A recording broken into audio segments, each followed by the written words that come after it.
मैं डॉक्टर सुधीर श्रीवास्तव सनाई हॉस्पिटल से मेरा आपको सब लोगों को नमस्कार। आज आपकी सर्जरी हुई है और सर्जरी के बाद आप सेफ़ली अपने घर पहुंच गए होंगे। पहले तो मैं बहुत बड़ा थैंक्स आपका कि आपने मेरे पे ट्रस्ट किया, हॉस्पिटल पे ट्रस्ट किया और आपकी हम सर्जरी कर पाए, क्योंकि एक ये बहुत बड़ा ट्रस्ट फैक्टर है। तभी आप किसी डॉक्टर के ऊपर रिलाय करते हैं और अपनी आँख जो बहुत इम्पोर्टेंट, बहुत प्रेशियस है, उसको ऑपरेट करने में सर्जन भी तभी अपने फुल एफ़र्ट्स लगाता है, क्योंकि हमारी कोशिश होती है कि हम आपके ट्रस्ट को कहीं से भी ब्रीच ना होने दें। तो आपकी सर्जरी हो गई, आप घर पहुंच गए। कुछ छोटे-छोटे टिप्स हैं जो इम्पोर्टेंट हैं ध्यान रखने के लिए, वो मैं आपको बताना चाहूँगा।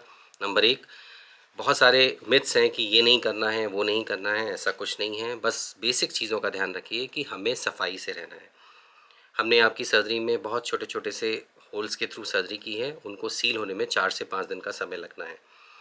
2-3 दिन आप एक्स्ट्रा सेफ्टी के लिए जोड़ दीजिए, यानी लगभग 1 हफ्ते के लिए आप अपनी आँखों को कंटैमिनेट नहीं होने देंगे।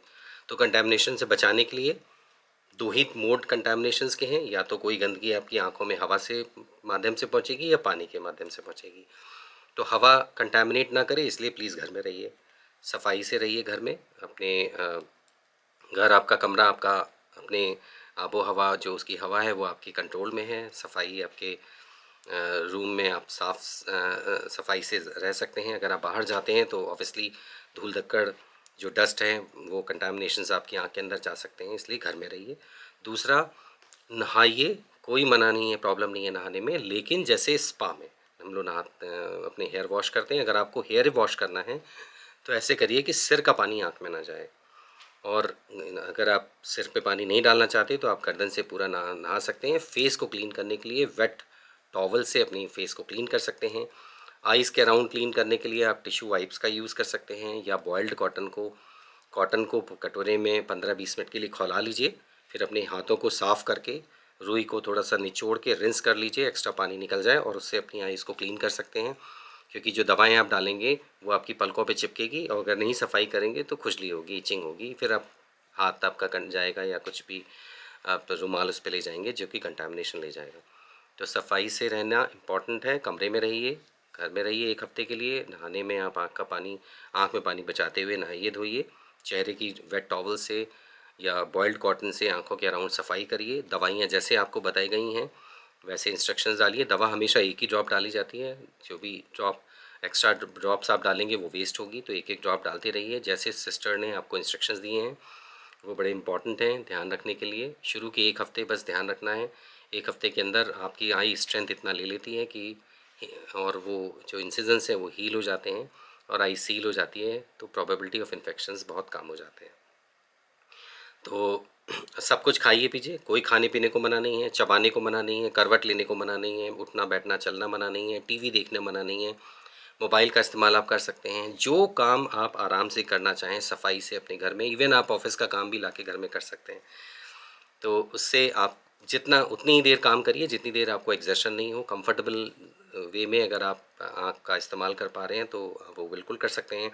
काले चश्मे को घर में पहनने की बहुत ज़्यादा ज़रूरत नहीं है, बाहर निकलने में लगाइए, क्योंकि आई सेंसिटिव हो जाती है लाइट से। थोड़ा पेन लगता है बहुत ब्राइट लाइट में, इसलिए दिए जाते हैं। घर में आपको रूम लाइट के अंदर अगर आपको कंफर्टेबल हैं तो आप बिना चश्मे के रह सकते हैं। हाँ, हाथ ना लगाइए आँखों पे, बाहर कोई भी टिश्यू पेपर जो कंटामिनेटेड हो सकता है, रुमाल, कपड़ा, साड़ी, अंगोछा, इस तरह की कोई चीज़ों का इस्तेमाल आँख के पास मत करिए। दवाइयों को साफ़ जगह पे रखिए, जिससे कि कोई उसके टिप्स को टच नहीं करिए, और उसके बॉटल का जो कवर है उसके अंदर वाली सरफेस में कंटामिनेशन ना जाए, क्योंकि उससे आपकी आई ड्रॉप कंटामिनेट हो सकती है। तो जो भी दवा डालें वो हैंड वॉश करके डालें, सफाई से डालें। और बहुत सिंपल तरीका है, नीचे की पलक को ऐसे पुल करिए और एक ड्रॉप आँख के अंदर डाल दीजिए। दूसरी ड्रॉप को 2-4-5 मिनट का गैप लेने के बाद डालिए। तो उम्मीद करता हूँ आपकी रिकवरी विज़न की धीमे-धीमे होगी। शुरुआत में थोड़ा, क्योंकि लाइट आपकी आँख में जाती है तो थोड़ा ब्लैकआउट रहता है, थोड़ी देर में विज़न गेन करने लगती है। 2 से 3 दिन के अंदर धीमे-धीमे परफेक्शन आता जाता है। कभी-कभी कैटरेक्ट बहुत ज़्यादा होता है तो कॉर्नियल एडेमा हो जाता है, तो थोड़ा विज़न क्लाउडी सा फ़ील होता है शुरुआत में। वो धीमे-धीमे अगर वो रिकवर हो जाता है। अगर किसी तरह की कोई भी प्रॉब्लम है कि आँखों में रेडनेस बढ़ गई है, दर्द बढ़ गया है, धुंधलापन अचानक से बढ़ जाए, किसी तरह का पुतली के ऊपर कोई वाइट कॉर्निया के ऊपर या आँख के में कंजेशन बढ़ जाए या कॉर्निया में कुछ वाइट स्पॉट्स नज़र आएँ तो तुरंत आप हॉस्पिटल से कांटेक्ट करिए। कांटेक्ट नंबर्स आपकी फ़ाइल में ऑलरेडी मेंशन्ड हैं, you can call us, we are always there. हमेशा हम आपकी हेल्प के लिए हैं।